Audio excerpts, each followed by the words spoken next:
Hey guys, welcome back to Electrical Car Repair Live. Thank you guys for watching and subscribing to the channel. Today will be super helpful video. If you guys have a BMW X5 and you're trying to remove or replace your Valvetronic motor, we'll cover guys everything from start to finish. If you need to buy any tools, parts or new Valvetronic motor, we'll share guys the links in the description of the video below for your convenience, so please check it out. Now, before we start guys, let me introduce you to our channel. Every single car we get at the shop, we make at least 200 free repair videos guys. Why we do that? Simply because our mission in the shop is to save you as much money as we can. All we need in return, please subscribe to the channel and like the video, that way we can keep providing this free information to you. Now, we'll demonstrate guys on BMW N52 engine, N51, N52, N53 engine. Many of you do not know that. Okay, you may have a gray, black engine cover or silver one. Many of you don't know that, but this same engine has been used in BMW X3, X5, 3 Series, 5 Series and BMW 1 Series here in the United States. You can even find it in X1 BMW, and Europe you can find it 6 and 7 Series as well. This is one of the most popular engines guys. In order to get to the Valvetronic motor, it will be located right here under your engine cover.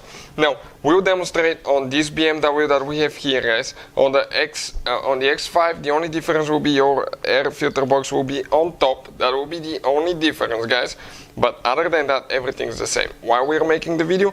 Because guys, many of you asked us to make that video in the comment section below, because there is very limited information, so that's why we're making it guys, so we can guys help you and save you money. But before we start, let me tell you something. This guy's channel right here, Auto Repair guys, this is our main channel. We have helped more than 71 million people. We have information that can save you thousands of dollars guys on future repairs, so please subscribe as well. Now we'll go ahead show you how to remove and replace the Valvetronic motor. So with that being said guys, we need to remove the upper engine cover. In some cases you may have 2 screws on the front. Okay, if you have screws, you may have some on the back, you remove them, you get it out. Ours, it just has 4 rubber bushings.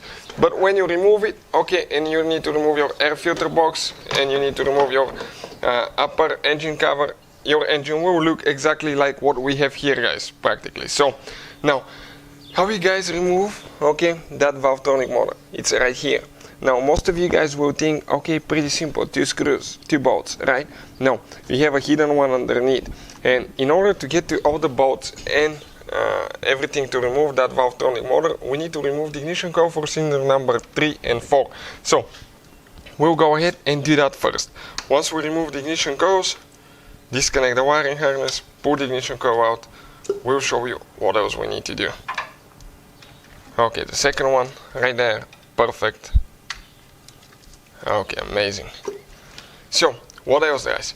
Now you will have a third bolt. It's right here on the bottom guys, but you will access it from this side, and you will be using a reverse Torx 8mm like this one here, but it will be on the back side here. And in order to get to it, you need to first guys loosen that wiring harness, and you need to move it out of the way. So with reverse Torx 10mm, we're going to remove that bolt. This bolt is for the ground wire guys. It holds 2 ground wires, one coming from the body to the ignition coils and one coming from the ignition coils. So later you need to reconnect these 2 wires, don't forget to do that guys. After that, remove that bolt right there, the second one. This is under cylinder ignition coil number 5. Perfect, this one is coming out as well. Okay, awesome. Now what else we need to do? Grab that thing, pull it up and move it out of the way. If you need more room, you can disconnect all your ignition coils and it will move even more. Now this bolt we already loosened ours and we got it loose and we removed it guys, so we don't waste your time. But this is what the bolt looks like. It's on this side and you're going to access it from here. Very inconvenient place, but you have to remove it. After that, disconnect the wiring harness. 2 clips, push in, okay, right here you can see, and pull it out. With the same 2 that we removed the bottom bolts, we need to remove the top bolts that we have right here for the Valvetronic motor. Once you start getting both of them loose, that Valvetronic motor will move a little bit, because it's actually spring-loaded gear here that can push it out a little bit.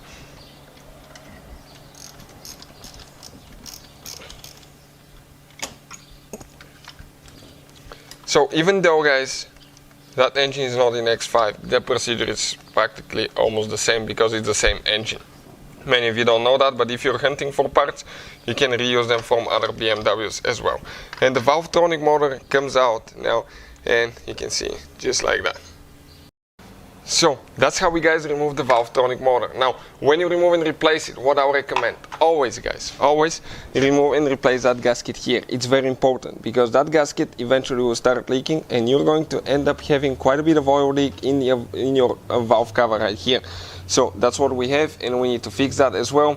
That leak could be caused by a bolt here as well in the middle. Okay, that's leaking, but it could be the valve cover gasket for the Valvetronic motor here as well. We have a video how to remove and replace this one, not too complicated. If you need to guys actually test your motor to see if it's good or bad, we have a video that explains how to do that.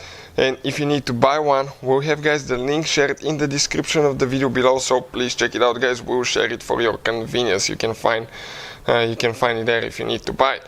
But testing those takes only a couple seconds, and you can find out if yours is working or not. So putting it together, it's practically in reverse order we took it apart. Hopefully guys the video will be helpful. Thank you for watching, and see you guys next time.